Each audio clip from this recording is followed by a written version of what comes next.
If you want to use Metatrader 5 on your phone, it's easier than you think, and you can manage your trades anytime, anywhere.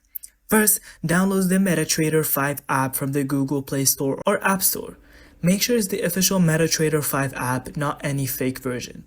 Once installed, open the app and either create a demo account to practice or log in with your existing broker account. MT5 supports Forex, stocks, crypto, and indices, so you can trade almost anything your broker offers. The interface has tabs like Quotes, Charts, Trade, and History. Quotes show live prices, charts let you analyze the market with technical indicators, trade is where you open and manage positions, and history tracks all of your past trades. You can also set alerts, customize indicators, and even use automated trading strategies if your broker allows it. The app is optimized for mobile, so you can swipe, pinch, and zoom to navigate charts easily. Finally, always enable security features like PIN codes or biometric login to keep your account safe.